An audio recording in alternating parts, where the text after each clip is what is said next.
I made a boo-boo. Hey guys, it's Becca, and I made a bit of a boo-boo this week. So I recorded all of the footage that I needed for video number 2 in my Gingham Quilt along, except when I went to edit that video, I realized the audio was very low and there wasn't a good way to boost up the volume enough that it was going to be easy for you to hear. Also, in a couple of the clips, I don't know how this happened, but the audio got out of sync with my lips, and so I looked like one of those old Japanese films from like World War II days where I was talking like this. It was weird. I'm sure there's a way to fix it through some sort of software, but I'm just not there with my editing skills yet, so guess what? We're not going to do it. I've decided it's probably just easier to re-record the footage and re-edit it so that I can get this posted. But here's my dilemma. I've already cut all my fabric. No, seriously, it's all cut. That makes it a little difficult because I can't really teach you how to cut the fabric using my gray and white fabric. So here's what we're going to do. So I'm going to tell you what we're going to cut, and that way if you know how to cut strips that are with the fabric, you can just go ahead, leave this playing in the background and cut fabric with me. If you don't know what that means, stay tuned. I'm going to tell you a little bit about it, but I'm going to do it using some scrap fabric. Okay, so if you remember, the quilt that we're making is going to be about a throw size, and so this is what you're going to want to cut. From your light fabric, you should cut 4 strips that are with the fabric at 5.5 inches. From your dark fabric, cut another 4 with the fabric strips that are 5.5 inches. And finally, from your medium, cut 8 with the fabric strips that are 5.5 inches as well. Now, if you're modifying the pattern because you are an overachiever like me, please feel free to add more strips to that. Just keep in mind that the total of your light and dark must equal your medium. So if you add 1 light and 1 dark, you have to add 2 medium. Got it? All right. So for you beginners out there, let's talk about what you need to cut fabric. First up, you're going to need a cutting mat, and these are very easy to buy.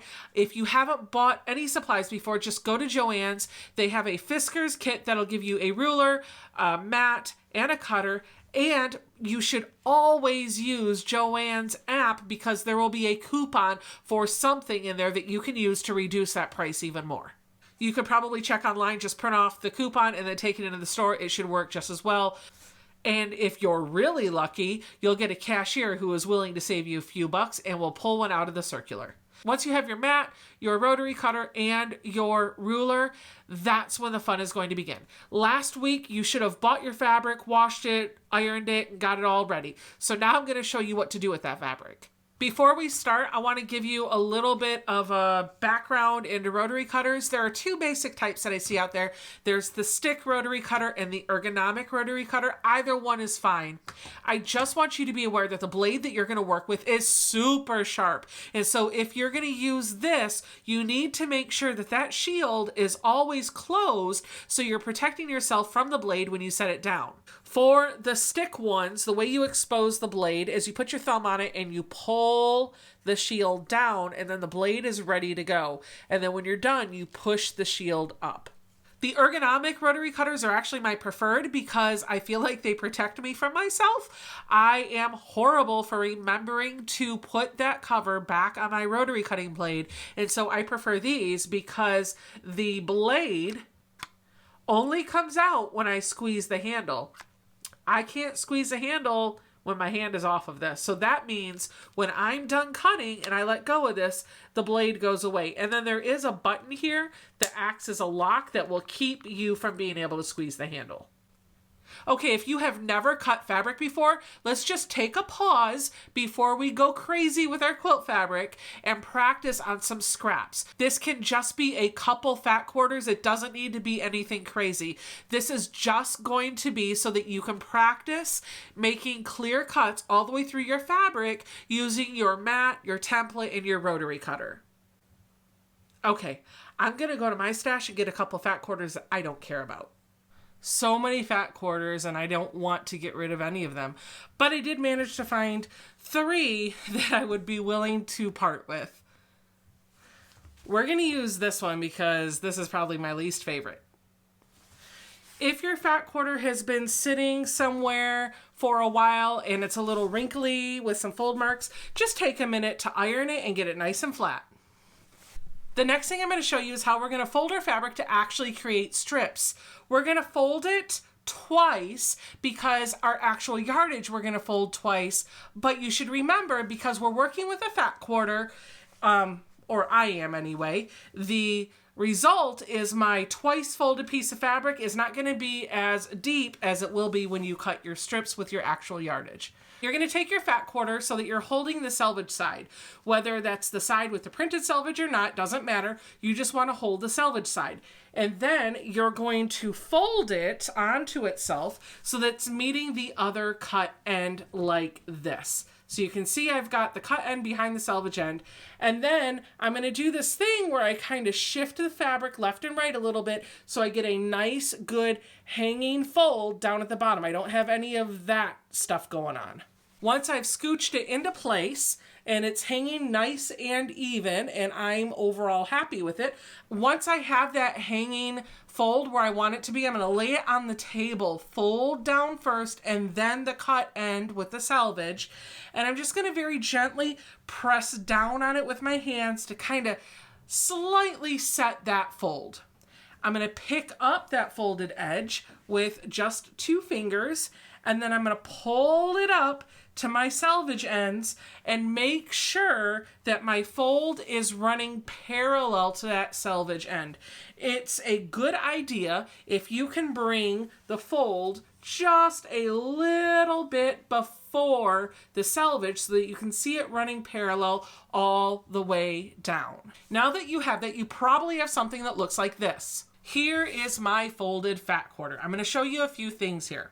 The first thing I want to show you is just how you hold your body when it's time to cut with your rotary cutter. So you'll notice I'm standing, I'm not sitting. I can sit if I want to, but I'm going to stand because I want this to be more ergonomically correct. I'm going to place the fabric in front of me with the fold towards me. I want to position myself so that my shoulder and elbow are just about right in front of the edge of the ruler where I'm going to cut. I'm going to just place my ruler so they have a very small amount of fabric here. And the line on my ruler, any line, as long as I have a ruler extending at the top and the bottom of my fabric, is parallel to that fold. I'm going to take my hand and place it on the ruler so that my 3 fingers and my thumb are here and my hand is kind of arched and my pinky is off on the fabric. That's going to give me greater stability on this ruler. Then I'm going to take the rotary cutter, expose the blade, and I'm going to place it right next to the ruler and touch the mat. This blade should be going straight up and down right next to the ruler, and it should be on the mat just before the fabric. Now I'm going to slightly press my blade onto the mat and put a little bit of pressure there, and then just push the rotary cutter all the way through the fabric, just like this. That's it. Try doing that a few times until you're getting nice clean cuts off of your ruler. All right, now that you've done that, let's talk about what we're going to do to clean up our edge. When we're measuring strips or any fabric, it's always a good idea to use your ruler to measure because you're going to get a more accurate measurement from your cut. You can use your mat if you want to. Just know that your cuts could be a little skewed if the mat is printed incorrectly. So it's a better idea to be safe and use your template. Okay, in order to use either your mat or your template, you've got to have a nice, clean, straight edge in your fabric. And so that exercise we just did, where we lined up the line on our ruler along the bottom fold of our fabric and just left a little bit, like 1/4 of an inch over here so that we could get through all of those, that's known as straightening up your edge. And so you can do that again. And then once you have a nice clean edge over here, we're going to lift our ruler up and very carefully turn this around. And this is where we're going to actually start cutting our strips. we're going to find the 5.5-inch mark on our ruler. And for me, that's going to be this black dot here. I'm going to find the line that corresponds to 5.5 inches, and I'm going to line it up on this edge that we just cut. And I'm going to look at the fold here and the fold down at the bottom and make sure that those folds are running parallel to a line on my ruler, and that will make sure that I'm getting a nice straight cut. Then the next thing that we're going to do is just grab our rotary cutter, and the same thing that we did before. Place the blade against the template, push down onto the mat, and then follow through with our arm, and that's it. You can pull this away to make sure you got a clean cut, and then you're going to repeat that again. So let's cut another 5.5 inches. I've got it lined up here, rotary cutter, all the way through. Set it down, place this in my pile, and then one more time, we'll do that again.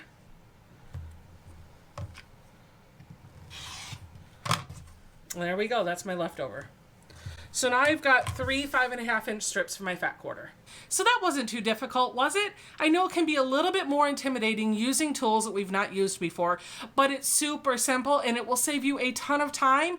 And if you learn to use those tools correctly, you're going to get some really accurate cuts, which is going to make your piecing super simple. So now that you've done your practice, let's get out your yardage. You're going to line it up and do that double fold technique that I just showed you by matching your selvage ends together and then folding it in half one more time. Lay it on your cutting mat, get your straight edge, and then measure your 5.5-inch strips. If you're making the throw size, you need 4 5.5-inch strips of your light, 4 5.5-inch strips of your dark, and 8 5.5-inch strips of your medium. We're going to go back in time, and I'm going to show you the footage I took of me cutting my 5.5-inch strips. But spoiler alert, I'm telling you we're going back in time because it's a little obvious. I can't remember if my head is in any of those shots, and if it is, you're going to see my hair before I went and got it all lobbed off today. So just heads up. By the way, what do you think of the new haircut? You like it? I think it looks cute. Of course, I'm straight from the salon, so I'm never going to get it styled this way again. Leave me a comment down below. Let me know what you think.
Okay, guys, now we have all of our 5.5-inch strips cut. So go ahead and set those aside for week 3 when we're going to actually start sewing them together. My sister just walked down here and she's making a lot of noise right over there. Can you hear her? Hi! We're in my sewing space and she loves to be down here because she likes to watch me sew. But I gotta tell you, she is an awesome crocheter and I like to watch her crochet. So it's kind of funny. This is our creative space. Hi! Okay. Okay, guys, I have one more thing that I want to share with you today. If you didn't know, I do have a Facebook page, and that page actually has a Facebook group. The page is called Sew Becca, and the group is called Becca's Babes. Yvette named that, so thank you, Yvette. Anyway, I thought it would be really cool to make this a little bit more interactive if we could post photos of our quilt, whether we're doing it now as I'm filming these or 2, 3, 5, 10 years down in the future. Take photos of what you're working on and throw them in the Facebook group. I would love to see what you're doing. That's all I've got for this week. Leave me a comment down below. Don't forget to give me a thumbs up and subscribe to my channel, and I will see you guys all in week number 3.